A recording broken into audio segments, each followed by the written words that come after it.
This is how to properly clean your PC. Before that, get your tools first. Microfiber cloth, isopropyl alcohol, a soft brush, compressed air, small screwdriver, gloves, and lastly, a mask.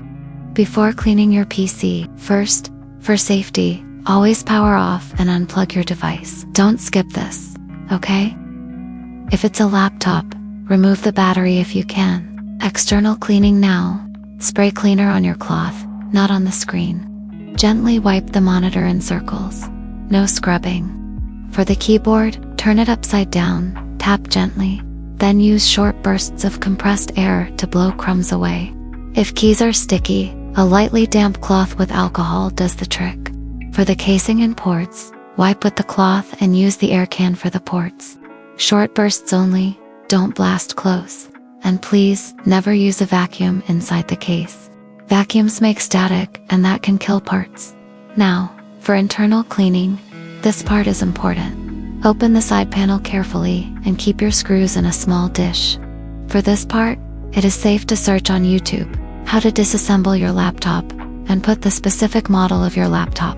You need to be super careful on doing this. Now, after you disassemble it, let's start cleaning the fan. Hold fan blades with a finger or small tool so they don't spin. But that's not the case in this laptop, since this is an old model. Use compressed air in short bursts to blow dust outwards toward case opening. You can also use brush with this. Just keep brushing all the components carefully to remove the dust away. Do not forget the panel. And after that, if you think that you already clean all the dust properly, you can start to reassemble the panel. Put back all the components you remove, and make sure to lock them up properly, and you can start screwing all the screw. Make sure you don't miss any hole to screw, and I'm sure you save all the screw all in a small container to not lose any screw. And that's it.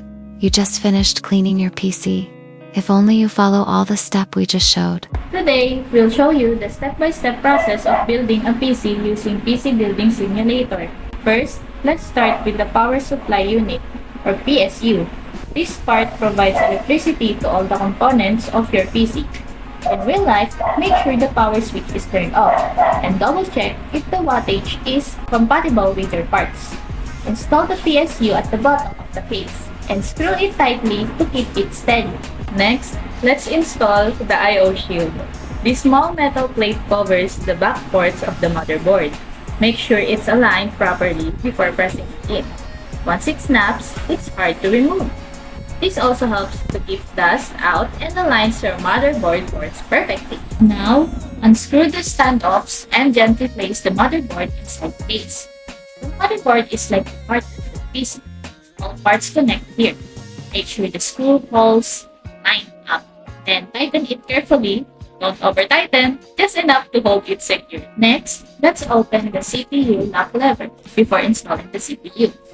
Always hold the CPU by the edges. Never touch the golden pins underneath. Look for the small triangle on the corner of the CPU and align it with the triangle on the socket. Once it fits perfectly, lower the lever gently to lock it in place. Before installing the cooler, apply a small dot of thermal paste about the size of a pea.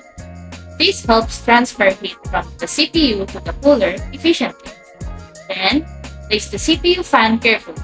Screw it down. Now, let's install the GPU or graphics card. This part handles all the visuals, games, videos, and graphics. Remove the PCI slot cover. Insert the GPU to the PCI Express slot and press firmly until it clicks. Secure it with screws and make sure it's seated properly. Next is the RAM, or random access memory. Open the locking clips on both ends of the slot. Line up the notch on the RAM with the one on the slot. Then press down firmly until both clips snap in. You should hear a satisfying click. That means it's locked perfect. Now, let's install the hard drive or SSD. This is where your operating system, files, and games are stored. Slide it gently into the drive bay. Then, screw or clip it in. In real life, don't forget to connect both the SATA power and data cables. Next, we'll install a case fan to help with airflow. Fans keep your PC from overheating and help maintain performance. Make sure the arrows on the fan frame are facing the right direction. That's the airflow side. Let's start wiring.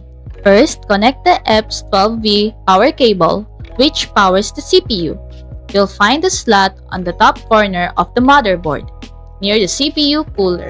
Next, plug in the fan cables to the fan headers on the motherboard.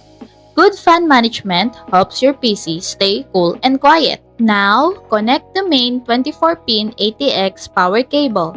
This is the biggest connector and provides power to the motherboard. Push it in firmly until it clicks. It might need a little force. Next, connect the 8-pin PCIe cable to the GPU. This gives power to your graphics card. Then, attach the 6-pin PCIe cable if your GPU needs extra power. Always double-check that every connector is seated properly. And finally, once everything's connected and organized, put the side and back panels back on your case. Make sure all screws are tight and cables are neatly arranged inside. And that's it! Your PC build is complete! Before turning it on, check again if every cable is secure and no screws are loose. In real life, you should see the fans spin and the monitor display the BIOS screen. We hope this helped you understand how to build a PC safely, properly, and confidently. How to format using Reset This PC.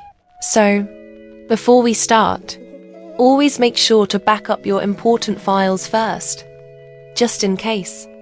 Formatting will remove most of your data, so better safe than sorry. Now, let's go to Settings. Under System, search Recovery Options. Then here, you'll see an option that says Reset This PC.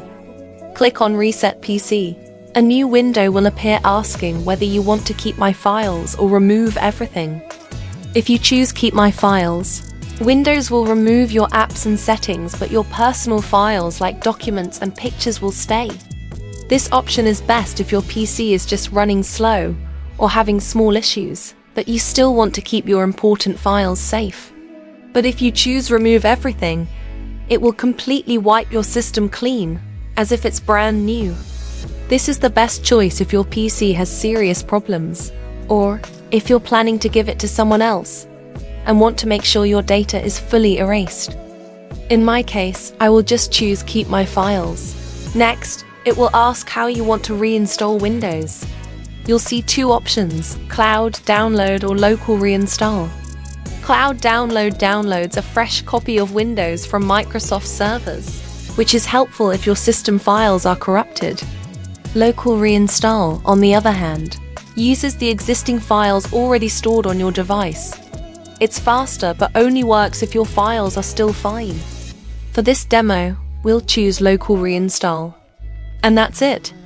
Once you click Reset, the process will start and your PC will automatically restart.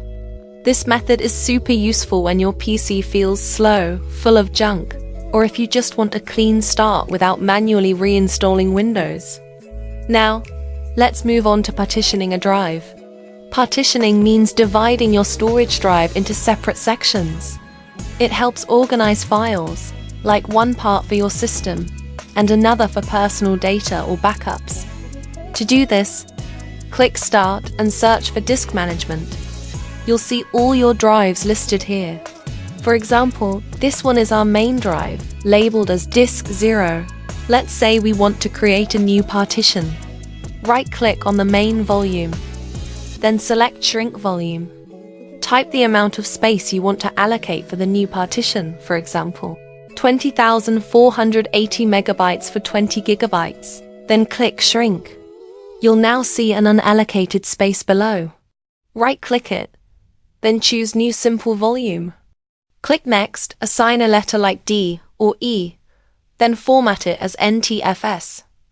Click Finish, and there you go. New partition created.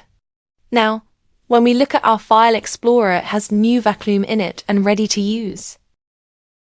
If you want to delete a partition, just right-click and select Delete Volume. But be careful. It will erase everything inside. And right-click your main drive. Then click Extend Volume to bring it back to how is it before. Partitioning is really helpful if you want to separate your files, create backups, or install another operating system safely.